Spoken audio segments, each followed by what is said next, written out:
Hit me.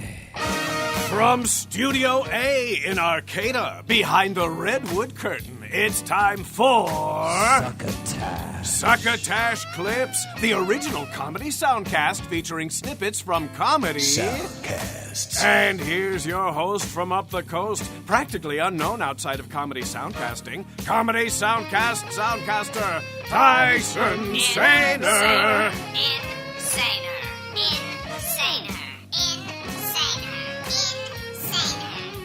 Saluton, estas me, Tyson Saner, welcoming you to Succotash, the Comedy Soundcast Soundcast. It's been a while, but what can I say? Life happens. I'm still listening to Soundcasts and looking for other Soundcasts to listen to, so I already have some listen to for the next show.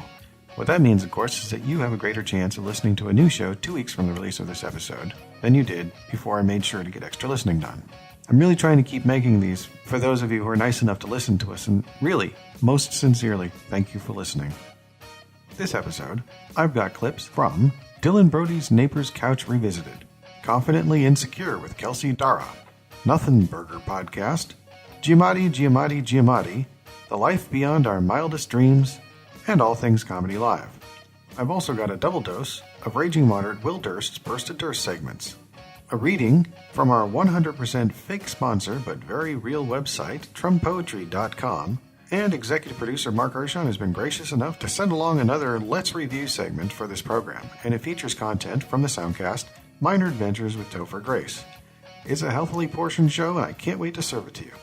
But first, we're going to lead the program with our first burst of Durst for the episode, from April 26, 2019, The Hamlet Conundrum, in which our intrepid correspondent ponders and equivocates and dawdles and can't quite come to a conclusion. Hey guys, Will Durst here, come to talk to you today about the I word, impeachment. All 21 Democratic nomination wannabes have themselves a major quandary. To impeach or not to impeach? That is the question. Whether 'tis nobler in voters' minds to suffer the slings and arrows of outrageous leadership or to take arms against a sea of treason and by opposing end him. Elizabeth Warren was the first to ring the bell, saying it was our constitutional duty to bring the president to justice, and Kamala Harris immediately seconded the motion. But most candidates are following Nancy Pelosi's lead of exercising caution. Yeah, any more cautious, they'd be in reverse. When they're not changing the subject, they're licking their fingers, thrusting them into the air to see which way the wind blows. But you don't need a weatherman to tell you Donald Trump is not going down without bluster. He says he plans to fight impeachment in the courts. But see, that's part of the problem, because impeachment doesn't work that way. House of Representatives impeaches, which is like an indictment, resulting in a trial over which the Senate presides. Aye, there's the rub. Not just every Democrat, but 20 Republican senators would have to vote to convict. And the chances of that happening are about the same as the Islamic Brotherhood scheduling a barbecue rib cook-off at a titty bar in the Vegas Strip. So it is a complicated game being played here. Risk possible backlash if they do, and annoy the base if they don't. Do they bear these ills they have, or fly to others they not know of? Especially when the slightest of slip-ups can drop you from the grown-up debate table to the kids' table. So we can expect calls for patience and further investigations, which will, like conscience, make cowards of us all. For some, it'll be a little quicker and easier than for others. For Succotash, the Comedy Soundcast Soundcast, I'm Will Durst. Thank you, Will Durst. All right, first up tonight, Dylan Brody's Neighbor's Couch Revisited. Host Darren Staley sent along a few clips for me, and I've selected one from an episode he did with Paul Provenza. It's dated April 19th of 2019. I really feel like I should listen to the rest of the show because I'm a fan of the film The Aristocrats, which was a film made by Paul Provenza and Penn Jillette some time ago about the filthiest joke ever written. And in this clip, hosts Darren Staley and Dylan Brody discuss the TV program The Green Room. To me, the quintessential Green Room episode was Bo Burnham, Ray Romano, Marc Maron, Judd Apatow was there. That was and Gary Shandling. Yes, you asked Bo to play Art is Dead. Right. First thing that happens, Romano chimes in. Oh, he's a prop comic. that gets a big laugh. Then Bo does this beautiful piece that's just brilliant and amazing. Really surprising. It was really surprising how rich it was, right? Yeah, it was, and it was great. And obviously, especially the people who were there, not just in the audience, but as guests, they all got it instantly and immediately. But then as soon as he stops, Marin did another perfect. That was cute. Yeah, and it was just a great moment. To me, that kind of moment kind of encapsulates the green room. And then again, Gary, who had kind of already at the beginning of the episode gave Bo this kind of, I don't want to say pass the torch, but he kind of gave him this seal of approval. Like, you're doing it right. It was just the whole totality of the moment seemed very, very special to me on a lot of levels. Did you feel that during that episode, or is that episode stick out to you? I did. It means a lot to me to hear that somebody else feels that way about it. That was, here's an interesting thing. Like, what my real contribution to the show was, or my real creative streak in the show is the combinations. That I felt like, all these different comedians are like colors on the palette. Like, what happens if I mix these together? But it was all really, really thoughtful. We had to scrap entire ideas for entire shows because of one person dropped out. We're like, no, that's not the right balance. And it's not like just who's available, stick them in. Like, a lot of thought went into putting the combinations together, like that particular show. Gary, it was through the help of Kelly and her trusting of Kelly that he came on to do that. And I knew right away that Judd is really, really close with him. And so I asked Judd to do it. And so that made Gary nice and comfortable. Ray Romano I brought on because I thought it was really interesting to have two people who are really, well, all three of them are just so big. And then I wanted Marc Maron on because Marc and I, for decades, used to sit around and whine and bitch and moan about our careers. And I thought it would be really, and now that he's at his, place in his career, I thought it would be really interesting to put him in the context of people who are way the fuck bigger than him. Again. And, even now that he's, had kind of exploded at the time. And that was really fun. And I was all set to go with that combination. But something was bothering me about it. And I had the cards up on the bulletin board. And I was like, I don't feel right. There's something missing. I don't know what it is. And then somebody came in the office and said, Bo Burnham is on line 2, And I was like, fuck, that's it. That's it. Yeah, because I had called Bo, about putting together another show or something like that. But then I thought to myself, Bo Burnham is a missing ingredient. Because I know Bo. I've known him since he was really young, actually. I met him many years ago, and I was blown away by his prodigiousness. He's just so much smarter and older than one would think his age went to. He's really, really a special cat. He's really smart. He's really thoughtful. He's really soulful. He's really he's so intelligent. He's amazing. And I knew that Gary had mentioned at one point, I think I said to him something about, who do you like out there, whatever. He said, I just saw this guy on something, and I realized that he was talking about Bo Burnham. So I was like, this is fucking perfect.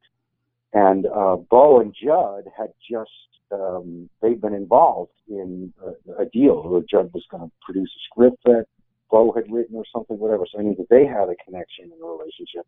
I knew that Marc didn't know Bo, and it would be really fun to see Marc reacting to this guy who I know is so much more brilliant than Marc would assume. And Ray Romano is just always funny, and I had also seen his documentary done by Tom Caltabiano, Yeah, where they were on the road. Yeah. Yeah. And there was a section in that documentary, which I think I ran a clip of on the show, but that section where he was talking about how even at this point of fame and success that, you know, he still feels like a fraud, you know, and that's a whole thing. And so here we were with all of these people at different places in their careers with different dynamics in each of their positions and what have you. And I just thought that's fertile. And then it went off in whatever directions it went off in. But I felt like Bo Burnham was the ingredient that made that show work the way it worked, because you got all these old stalwarts, you know, older stalwarts who had made their bones for so long, and then this kid who, when you know, he came out of the gate just like a fucking star, and was criticized for not having, you know, paid his dues in clubs and all that sort of shit. This is a beautiful context right here, you know, and every one of them really, really smart. And Ray Romano is just remarkable. He's remarkable. He is so real and authentic and genuine, and he's so funny. And, you know, there's a silliness to him, but at the same time, it comes from, like, real, genuine human, you know, condition. And I know that about Bo's work, that Bo, he just agonizes over his work. I mean, he has a thought and an idea and a vision in all of his work, you know. And I just thought it was a rare combination of very, very active ingredients that would go to some cool places, and I knew that it would be full of love. Now you can reach out to Darren Staley on Twitter. He is at Crobama. That's capital CROBAMA. You can reach out to Dylan Brody at all lowercase DYLANBRODY. Paul Provenza is at capital PAUL, capital PROVENZA. And the show does not appear to be on Twitter, but you can use the hashtag Couch Revisited, and that should do the trick for now. I'm sure we'll get an update if the show has a Twitter account of its own. Next up, Confidently Insecure with Kelsey Darragh. Listeners of Succotash might recall a soundcast called Adult Shit, which Kelsey Darragh hosted with Kate Peterman. This is her new soundcast. In the show description it says, "The podcast where we're absolutely sure we don't know everything." The clip is from the first episode of the show from April 23rd, 2019. The guest is Eugene Lee Yang, from those Try Guys segments that were being made for BuzzFeed before Eugene and the other Try Guys, Keith, Zach, and Ned, broke away from BuzzFeed and created a heavily trafficked YouTube channel of their own. In this clip, host Kelsey and her guest, Eugene, discuss self-esteem, amongst other things. It all starts with the question... Weirdest fight the Try Guys have ever had? Oh, God, the weirdest fight we've ever had. You know, most of our fights are usually about work. So I would not say any of them are typically weird. A lot of them are pointless. Yeah. Because it's like over a thumbnail. That's what the other guy said. Yeah, or it's over a concept. Like, we've never had an actual friend-ending fight. You know what I mean? Yeah. So we have been very fortunate. And I am always all about friend-ending fights. Right? I've cut a lot of fat in my life. I used to be good. The biggest, like, here's some Eugene tea. I was, like, shy. People pleasing. I was crazy people pleasing. One time, the first time I went to a actual party was like sophomore year of high school. Wow. Yeah, I'd never been to like a party. Only like a sleepover at a friend's place. That doesn't count. Doesn't count. Right. But they started playing Spin the Bottle.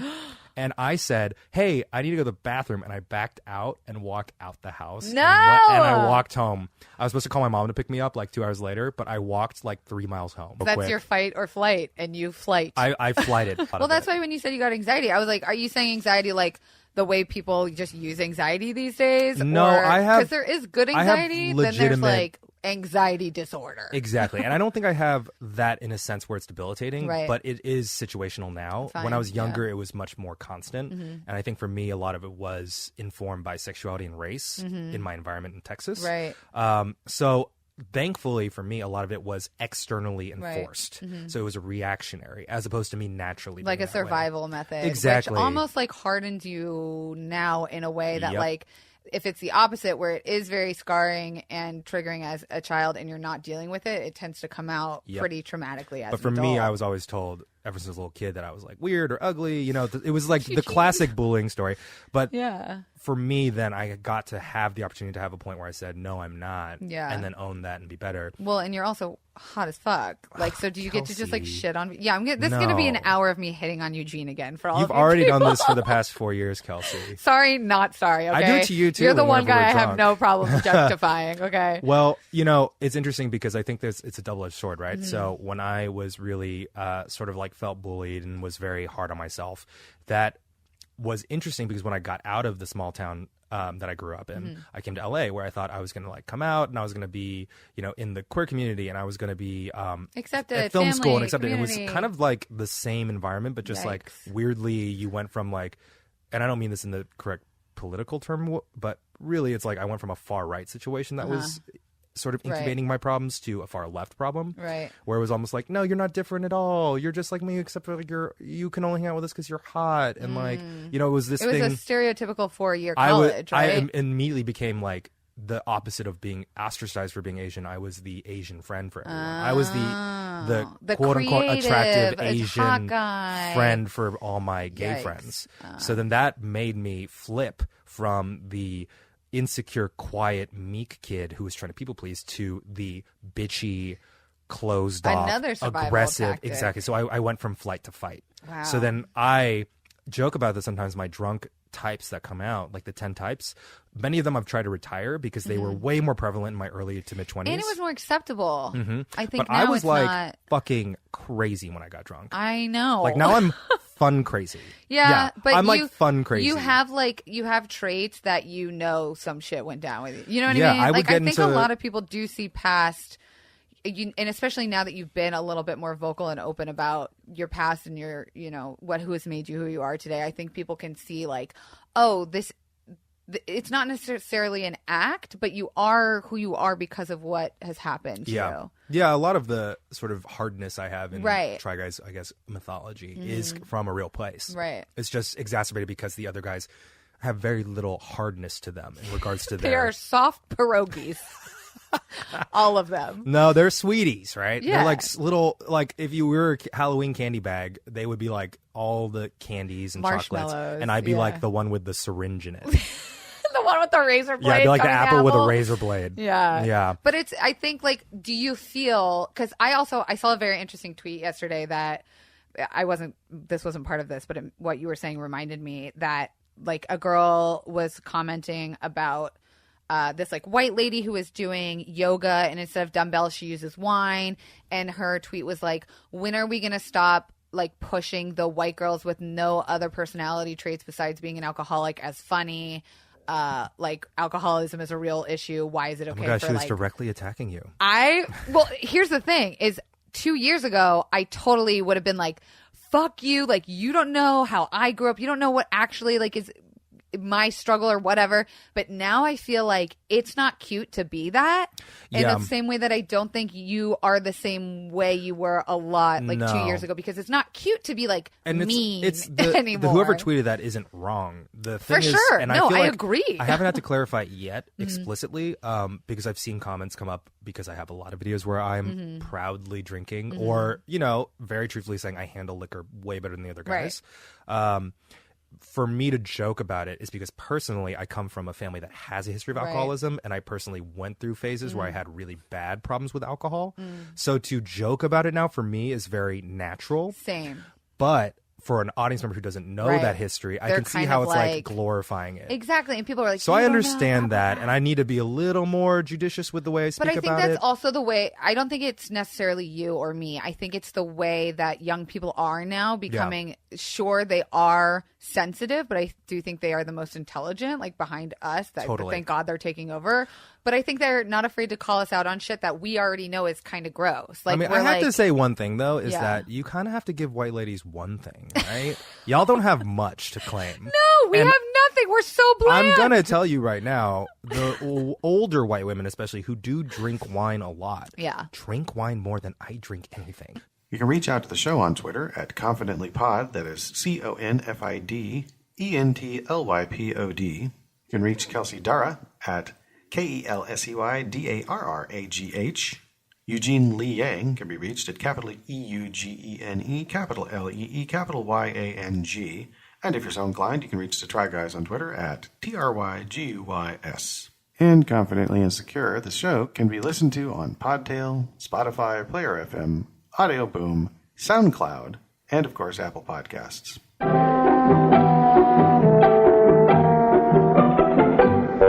Next up, Nothin Burger Podcast by Eric Olson and Daniel Kaufman. The show description reads, Daniel Kaufman and Eric Olson talk comedy, science, politics, or whatever else is on their minds. The clip is from the very first episode from April 2nd of 2019. The guest is Tom Martin, and in this episode, Tom Martin talks about his 5 Emmys, his time as a writer for The Simpsons, and his experience with 23andMe. This clip features material from the segment where they discuss The Simpsons. Can we talk about The Simpsons? Sure. I just went to a table read. It was really fun. Those are just fun. watching. Was everyone there with all the actors? Everyone was there. Hank Azaria was on speakerphone. Okay. But all the actors were there, and it's this very surreal thing to watch them speak those lines. It was really, and it was actually a really good show.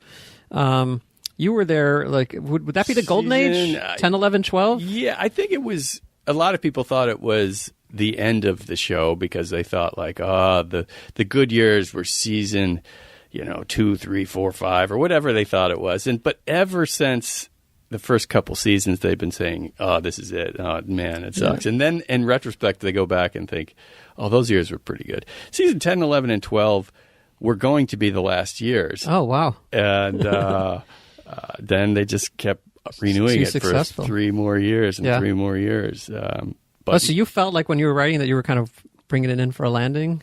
I think there was that feeling. Wrapping up loose threads. Well, yeah, I feel like I think that it was impossible for Fox to stop making it because it was making so much money. And then I think that everyone else realized, hey, this is a really, this show's kind of running itself and making us a ton of money. What are we doing? And now I just think it's a little bit like Scooby-Doo, is where they just have it runs itself and it has, I don't know. I think it's self-writes. Yeah.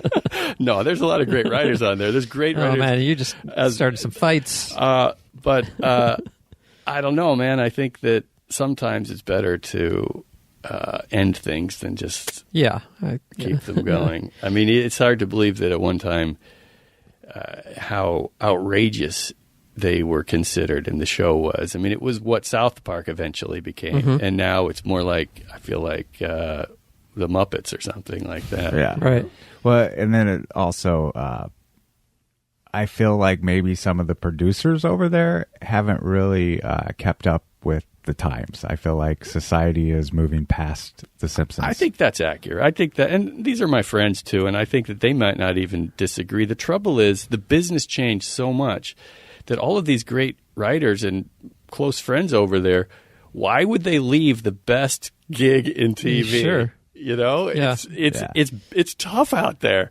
I remember Matt Selman one time, I was describing how much work I did on Word Girl. We would do 52 episodes a year, 52 11-minute episodes, and I told him what I was getting paid for it, and he was just horrified because, they have such an easier situation. And when you leave that particular show and the few shows left like that, and you go out there and you got to scrap and you got to work your ass off, why would you leave? It's brutal. You're going to do a special, Tom? I don't know. I don't think so. I feel like the last couple of years and this is a normal thing, and this is where I don't get worked up over ageism and age discrimination, because I see when you're on the end, and I can see if I never work again, I'm fine. Now, as it happens, people sort of come to me and I just do whatever work falls into my lap. I don't hustle anymore, and I'm very happy to be just to move out of the business and let the new people come in. It's a young person's business, really, and I benefit from that. I think about when I was a young guy and didn't know how to write, and I got all these great writing jobs, and these old guys were probably furious that. Right. But there's something else. TV isn't about your knowledge of story structure and how to fix a story or an episode. It's really about how dialed in you are with what's going on around. I mean, in these last shows I worked on, and I would watch the 20-something writers, and how good they were at coming up with ideas I never would have able to come up with. And so they're tapped in ways that maybe older people aren't. And now this isn't to say that stop hiring older people. This is just what I've noticed about being young is your mindset is different. You can reach out to the show Nothin Burger on Twitter at @NOTHINBURGER. Guest Tom Martin can be reached at Tom Martin LA, that is capital Tom, capital MARTIN, and capital L, capital A. Eric Olson can be reached at Olson Eric, which is OHLSENERIC. Daniel Kaufman can be reached at DANNYKAUF. And their website is nothinburger.libsyn.com. Now that's Nothin, NOTHIN, no G, BURGER.LIBSYN.com. And they do have a Patreon, which you can find by going to patreon.com/capital NOTHIN, capital BURGER. This episode of Succotash is sponsored in part by TrumPoetry.com, a chronological ode to a fake muse. Enjoy a rhyming spin on the news of the day every day, as well as over 500 archived daily verses thoroughly covering the White House, America, and the world with a sticky caramel coating that's impossible to remove. That's TRUMPoetry.com. Everything you need to know in rhyming couplets. TrumPoetry.com. Yes, it's TrumPoetry.com. 100% fake sponsor, but 100% real website. This time, I've decided to include one from May 6, 2019, number 625. Dire news obscured by fierce denial. Our future in a bleak reality. On a path to something no one wants to see. Consumption and disposal, now on trial. 1 million species, give or take a few. Their cries are heard from forest, marsh, and ocean.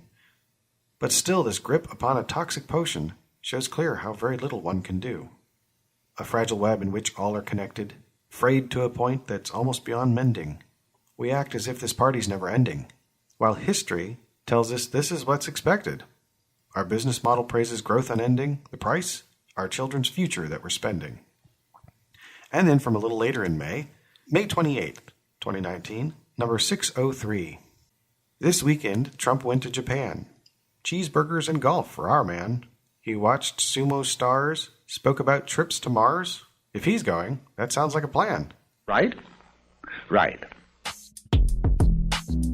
Let's review. Let's review. Let's review. Let's review. Hey friend, Succotash executive producer Marc Hershon here. And on this segment of Let's Review, I'm flashing back a couple of months to the debut epi of actor Topher Grace's new soundcast Minor Adventures, entitled Whitney Cummings Takes a Lie Detector Test. Once upon a time, at or near the dawn of soundcasting, comedians were getting into the game, inspired by other comedians. Now it's been happening with actors. Witness Topher Grace from Black Klansman and That 70s Show, who guested on a number of soundcasts recently and urged to give it a try himself after appearing on Anna Faris as Unqualified by the host. Recently, we saw the kickoff of Minor Adventures, with a premise that each episode will see Grace and a celebrity friend embark on a, quote, in-studio adventure, unquote, as his producer, Sim Sarna, puts it. For his maiden voyage, Grace welcomes Whitney Cummings in, only to have her strapped into a lie detector and be asked a battery of quasi-embarrassing yes or no questions, such as, have you ever gotten mad when you didn't get recognized? Or, have you ever had sex backstage at a comedy show? Or, have you ever faked an orgasm? Let's review. Have you ever faked an orgasm? Yes. True. Can I ask a follow-up question? Have you ever not faked it? Yeah, yes, but I'm not proud of the ratio. Have you ever said I love you to a guy even though you did not mean it? Yeah. True. Hashtag Whitney's 20s. Yeah, I mean, me too. Yeah, I can co-opt some of these answers. But if I may, if you tell someone you love them, even if you don't love them, to protect their feelings, you might love them. Whoa, that's deeper than we wanted to go with this Sorry. episode. Yeah, let's just stick to the yes or no This questions. is a podcast called Deeper Than We Anticipated. Let's review. Part of the fun is the no-nonsense operator of the lie detector in this episode who doesn't sound as if he ever smiles. And then there's the turnabout part of the show when the host tries to be Grace under pressure and is hooked up to the machine. Most of the questions for him were submitted by his wife, it seems, and focused on whether he was annoyed by her shopping habits and whether he found her friends attractive. Oh, also, had he ever gotten a boner shooting a love scene? Their answers, true and false, are right there for us to hear.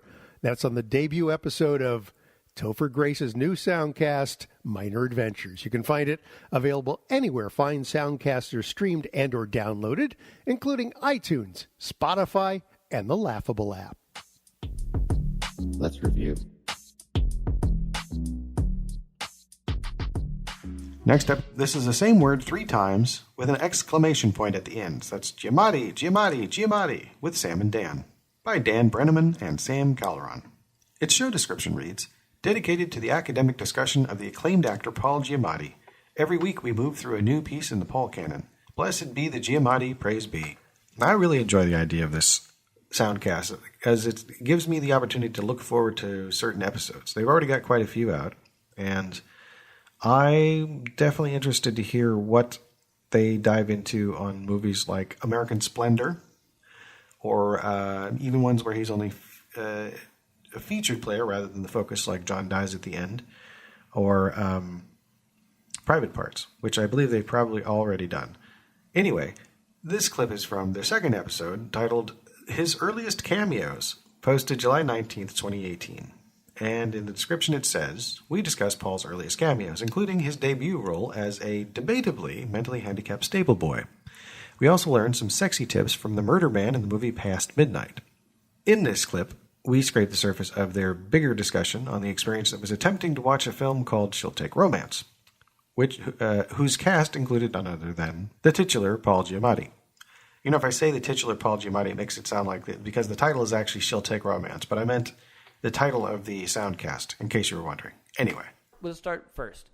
With his first role in his first movie. It is a TV movie, and it's called She'll Take Romance. Yeah. And if I can provide you just a brief little description of what the movie's about, because God knows I picked up none of it. Yep. Because it was dubbed in freaking Romanian. It was impossible to watch. It was so annoying to watch. But As you said, it causes headaches. Let me tell you what it is. Jane McMillan is a Seattle TV meteorologist. Jane is assigned to host a contest to find the most romantic man in Puget Sound. The most romantic man. Mm-hmm. Her boyfriend is a nice but boring judge. Didn't pick that up. Nope. Who spends most of his time on the sidelines. Carolyn, Jane's romance novel obsessed daughter, urges her mother to find someone more dynamic. Yeah. And I just want to say, I want to shout out Wikipedia for this description. God bless Wikipedia. Truly, here's the most thing. helpful I source picked on up the none internet. of that. Yeah. All I picked up was that she was with some shitty dude at the beginning. Yeah. And I didn't even know what the main character was because there's a redhead at the beginning that we're following. That was the previous news anchor. Okay. Oh, I see. And then at she some gets point you see her in the hospital and she's like, well, because in the opening, so it's a comedy movie, everybody. Yeah. In the opening, she's like on set and there's a big moon.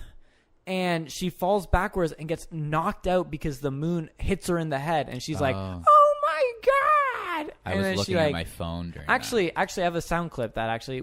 So we'll have some sound clips throughout this show. And I do have a sound clip that might help us out here. All right, here it is, folks. Oh my God. Oh, Boże. Oh, that was the Romanian man. At the end there, was that? So that was the Romanian man at the end. Mm-hmm. You can hear somebody saying after she's knocked out, oh my God.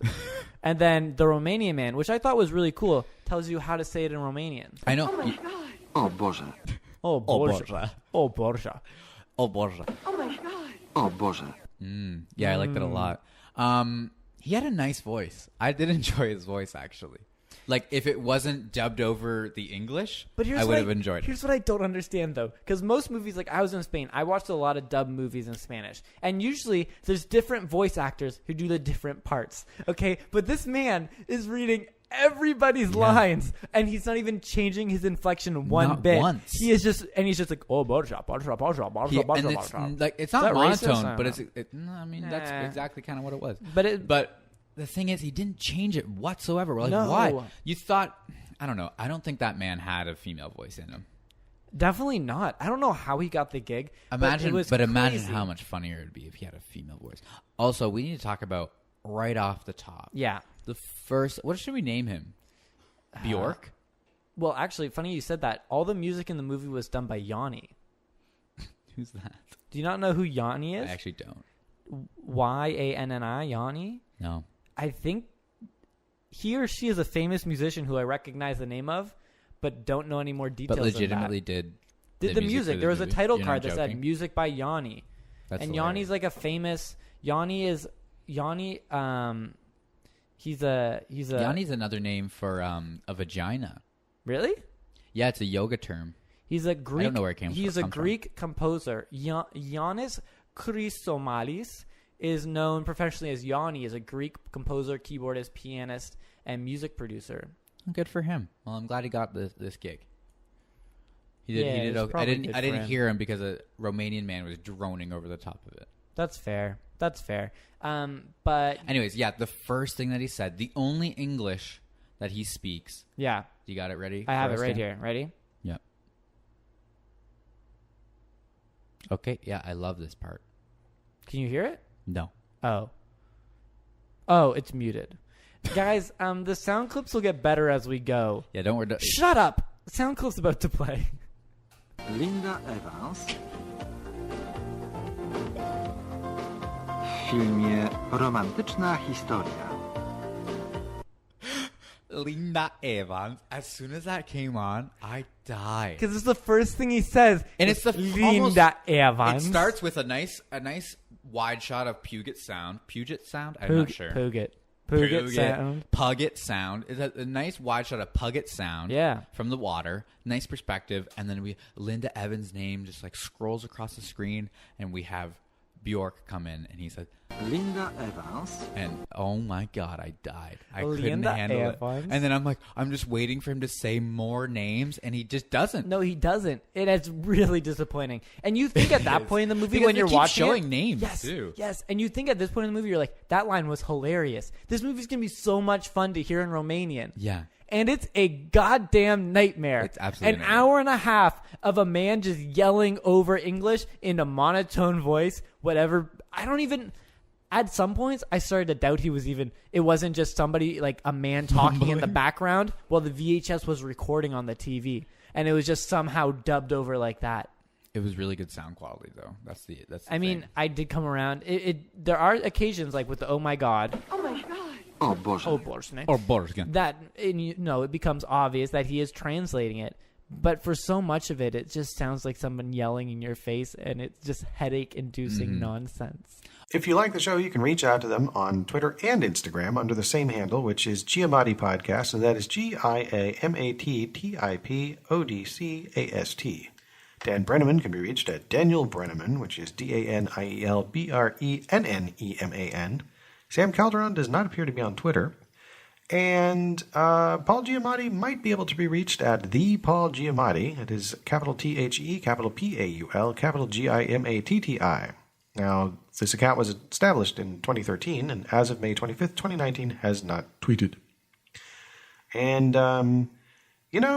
comedian James Adomian does a great Paul Giamatti impression that's really funny. So, yeah, why not reach out and say hi to James Adomian, too, on Twitter at capital J, capital A, DOMIAN. Also, Dan Brenneman has a website that might be the show website, and that is at www.danbrenneman.ca, so Canada, /cupboard drawer /podcast. And next up, The Life Beyond Our Mildest Dreams, also called Mildest Dreams, by Owen Bonus and John Moses. In the description it says, The Life Beyond Our Mildest Dreams podcast offers an unfiltered, funny insider's look at sobriety and its fringe culture, with host Owen Bonus and Comedy. The clip is from episode 41 from September 27, 2018, with guest Joe List. Its description reads, Fresh off a Netflix half hour, comedian Joe List talks to us about his sobriety, and the feeling that you get is gratitude. Meditation, Buddhism, and a sprinkling of meetings keep Joe on the spiritual highway. Listen to this insightful and really funny episode. And as always, subscribe and share. Of course, and in this clip, the trio discuss Buddhism. I want to ask you about, because I know we're getting close on time here, but I'm a meditator. I talk about it a lot on the podcast, and I have a pretty casual understanding of Buddhism. It's just this isn't water we've waded into yet, so I'm curious. Like, the one thing that jumps out at me for Buddhism is the source of suffering is attachment, right? Yes. That to me is just a perfect way to, dovetail into the AA philosophy of let it go. Like, this is acceptance a good skill. is the key. Yeah, acceptance is the key. Is that similar to how you interpreted those kind of principles for your sobriety? Yeah, totally. Like I said, like all the three things of like Buddhism, AA, and therapy, which I love now as well. Which therapy also has taken me away from the rooms a little bit, because it's like AA is so nice and helpful, but it's essentially pretty general. Right. Then to go to therapy, like you're doing the same things, but like this is just you. Right. You know what I mean? Right. It's not like in AA, you can't raise your hand and be like, today my wife said this and it bummed me. Like, it's like people are like, shut up, we're talking about this thing. You sure can, and it happens all the time. People, but you people should do that, yeah. But everyone else, right? And you're not going to necessarily get a solution. Yeah, you're just fucking letting out steam. Yeah, that's good. And I think you probably should graduate to some sort of therapy. And I mean, like the meditating. That was actually one of my other questions. What are you doing now? Sort of to be of peace in mind. But I think you actually should sort of like reach a point where you graduate a little bit from AA and are able to sort of scale down and be like, all right, now let's get specific, Right, exactly. And then what you find there at AA and therapy and in Buddhism, it's all acceptance. It's just accepting and not resisting feelings or thoughts or things that are happening to you. Like you said, it's attachment. I'm like, you have that thing of like, but I don't want to go to the dentist. Like, whatever. It's like, that's where your suffering is coming from, this feeling of like, no, I like exactly this. You're like, well, things change and you have to accept the change. Right.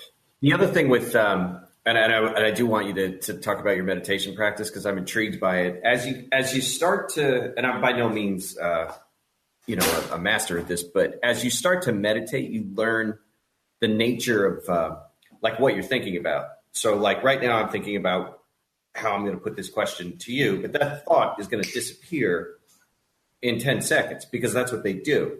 And the same thing applies to instincts for drinking, or, if I'm furious with my wife, like I have an instinct to say something that's going to ruin our marriage for the next 3 days, or you know what I mean? Whereas if I can see what the fuck is going on in my head, I can resist that and make a better decision.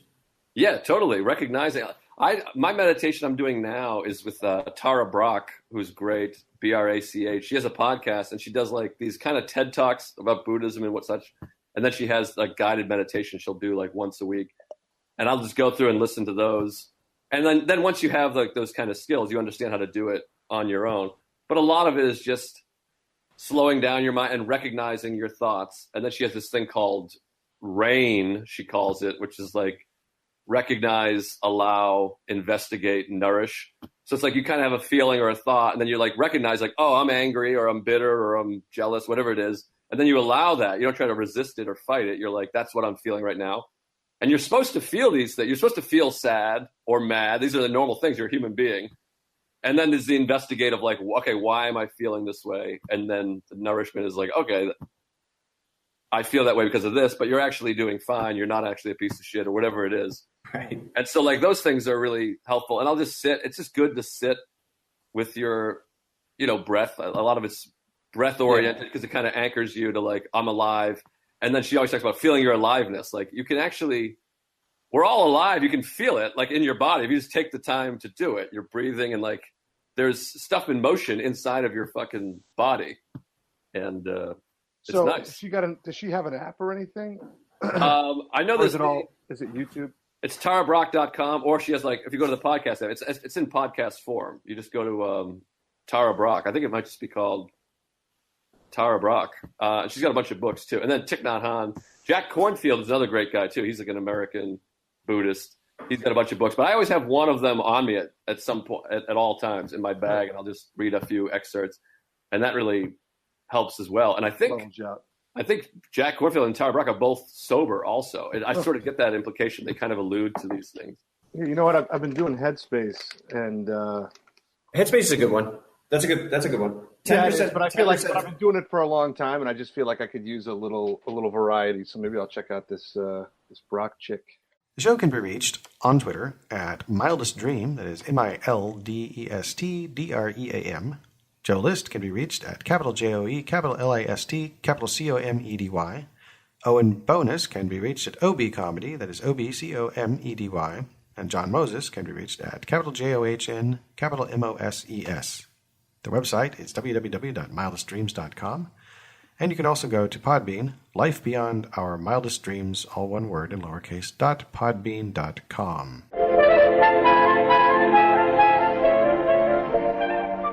And finally tonight, All Things Comedy Live with Bill Burr and Al Madrigal from the All Things Comedy Network. The show description says All Things Comedy Podcast Network founders Bill Burr and Al Madrigal are joined by fellow comics for an unconventional hour-long show. So the clip is from episode 11 with Bobby Lee, Rory Scovel, and Gareth Reynolds, posted April 14th, 2016. It does say in the description it's a live podcast from the Belly Room of the Comedy Store in Hollywood. It's hosted by Bill Burr and Al Madrigal, with ATC, All Things Comedy Podcasters, Bobby Lee from the Tiger Belly Podcast, Rory Scovel from Pound Cake Podcast, and Gareth Reynolds from The Dollop and Point vs. Point. So yes, it was recorded Wednesday, April 13th, 2016, and this clip includes the beginning of Rory Scovel's interview segment. We're going to sit up here and talk the entire time. Let's bring up our next guest, ladies and gentlemen. He's got a new podcast with ATC called Pound Cake, one of my very good friends. Big round of applause for Rory Scovel, ladies and gentlemen. Let him hear it. Now, I hope this one works. Let's switch. And this is on now. Yeah. It's great. There you go. One works. How are you? I'm good. How are you guys doing? How's it going? I don't have any perverted porn stories. I have a daughter now, and I golf a lot. So this should be a pretty adventurous conversation. No, that's good. You're someone to aspire to. Yeah, guys, try to get to... Two degenerates and a couple of married guys up here? Yeah. Married guys with the glasses, somehow not watching a lot of porn. I don't know. That computer screen. Well, no, when you I don't think you can... Rise. What's the longest you've ever gone not watching porn? If you're at 9 days now, is that currently the record? Well, I never kept stats, so I would say, a couple of weeks. Mine was 3 weeks. I go on the road. What am I supposed to? I'm fucking bored. You just do it I don't think there's any way out. I think once you're in for life. I think once you buy a laptop, you're like, hi, I would like a laptop so I can jerk off the rest of my life with this device. And they're like, we know, you don't have to say the whole speech. This is like an anti-intervention. Hey, listen, once you do heroin, you're going to have the craving forever. Just scratch the itch. Just fucking... There's so much porn, you can't see it all. You're getting out too soon. Yeah, once you have kids and they're in the other room, you can't do that in the house. Like, I feel weird about that. Like, you have kids in the house, and so that just is out the window. So have you tried that? No. All right. Yeah. All right. I know you came up with the word, all right, but shut the fuck up. All right. I can't take Don't hunch over and start yelling at people.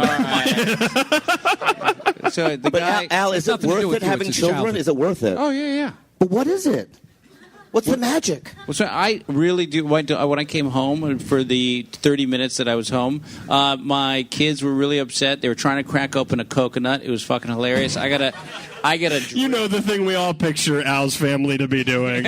He was trying to crack open a coconut. I don't feed him anymore. Anyways. No, my wife. They really. That's a. So I got a drill, and I drilled a couple holes in. We threw some straws in it. It's adorable. Those are probably Seriously. foster children that he doesn't feed. And he's just collecting the check. And Charlie Hill, who's an old comic. Remember Charlie? I love Charlie. Charlie Hill's an old comedian from here that we knew when we first started, and he grabbed me early on, right when my daughter was born. and said 7, 8, 9-year-old daughter is going to be your best friend, and it really is true. So now my daughter's 10 years old, and it's fantastic. She plays piano, and the end. It sounds fun. Anyway, It sounds she fun. plays piano. I really love my kids. Are hilarious. No, I love your kids too. Yeah. They're great kids. I met them. Yes, I like them. Yeah. Bobby came over for dinner and didn't know how One to time. do it. He got up. He kept. He kept getting up and going to the other end of the table and trying to get the stuff on the other end of the table. I'm like, no, we're going to pass it to you, man. I don't know how it works. I'd never get invited to weddings or like people's houses. So that was like once in a lifetime thing. So I didn't know how the thing worked. So I got up and I grabbed potatoes on the other side. He fucking freaks out. If he's not in a comedy club, he fucking freaks out. We had him over years ago when we had the apartment. You came over, you brought those nice bowls, those cereal bowls. We still have them. And no matter what we did, he could not get comfortable. Yeah. He gave us all these gifts. And he was kind of just being all shifty in this little one-bedroom apartment. It's like, will you fucking sit down? Freaking out my dog. My dog's like, what's with this dude's energy? I don't like this guy. I don't like this guy. And then for some reason, I got you Old Boy, the Korean movie. I'm like, here's a gift. The most fucked up movie ever made. Here we go. What one of the great fight scenes of all that tracking scene down my the God. hall? If you haven't seen Old Boy, the Korean version, that hallway scene is the best Didn't scene ever. Spike Lee remake that? Yeah. Did you he see make it? Did he make it? Yeah, he did. Oh, I didn't see it. Yeah, Josh Brolin played the guy. I love Josh Brolin. I do too. He's very likable. Yeah. But I refused to watch that. And I also refused to watch Black Annie. Fuck that shit. You have to stand for something. Not because she's black. Not because she's black. Not because she's black. But Annie is a redheaded white. I know. You know what I'm saying. You shouldn't remake classics. Not because she's black, because they already got it perfect. Yeah. Why make two perfects? Yeah. Note to self: stop writing Mexican Annie.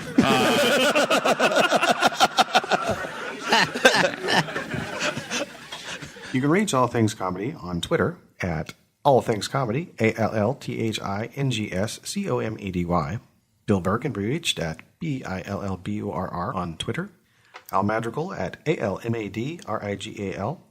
Bobby Lee at BOBBY, LEELIVE, that's Bobby Lee Live. Rory Scovel at RORYSCOVEL.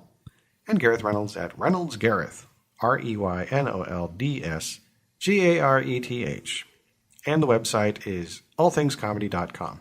Now, you may have noticed that this clip was a little bit on the in the past side. It's April of 2016. That is more than 3 years. And to this date, that is the final episode in the feed of that. So I do not know if there are going to be more episodes coming. But if you do like it, poke them on Twitter. Because I don't have any insider information. And somebody does. Anyway. All right, and as we close out this program, we end with our second burst of durst for the episode from May 3rd, 2019, Impeachment Startup, in which our intrepid correspondent offers up a modest and timely proposal. Hey guys, Will Durst here with a few choice words for all those folks who kept saying it couldn't get any weirder. Well, this is on you. Haven't we learned to never taunt the gods? Who would have thunk the new man in charge of the Justice Department could establish a world record for shameless obsequiousness so quickly? Appearing in front of the Senate Judiciary Committee, Donald Trump's hand-picked Attorney General, William Barr, proved to be such a presidential lapdog, he should be recognized by the American Kennel Club as the 194th breed. The man managed to annoy Hollywood press agents by creating a new level of groveling. But this new breed of toady obviously isn't housebroken, as he refused to appear in front of the Junior Chambers version of a judiciary committee, objecting to committee staff lawyers interrogating him. Answering questions of Congress members, now that's one thing, but actual lawyers, that's another. Some of those people are smart. He also pretended he couldn't remember if the White House ever asked or suggested that the Justice Department investigate somebody, like an Oval Office enemy, pretty much half the world. He pulled the page from the Bill Clinton playbook, saying he was confused by the word suggest. He seems perplexed by quite a few words like truth, justice, and the American way. Barr effectively created a new catch-22, intimating that the president cannot commit a crime, so he can't be subject to a criminal investigation. Yossarian would be so proud. Now, calls for the Attorney General to resign or threats to impeach him are competing with the president's sticky situation. What the hell? Throw Mike Pence in there as well. Get some Silicon Valley venture capitalist to fund an impeachment startup. As Hunter S. Thompson once said, when the going gets weird, the weird turn pro. For Succotash, the Comedy Soundcast Soundcast, I'm Mildest. You can reach out to Mildest on Twitter at WILLDURST. You can go to Mildest.com to find the Mildest Journal, which is comedy for people who read or know someone who does. You can also find him on Facebook. Right? Right. Whew, that was a whole lot of show. I hope you found some of it entertaining. If you enjoyed any of the content in any of those clips and you're looking to say something nice to someone, you may have noticed that a great many soundcasters and podcasters are on Twitter, which makes it very easy and convenient to reach out to them. Many of them are actually pretty receptive to positive feedback, although I imagine many would also be fairly surprised, not because they don't deserve the praise, but because, I don't know if you noticed this, but people can be pretty darn negative with their comments to each other on Twitter. Who knows, maybe we can get kindness trending. One last thing.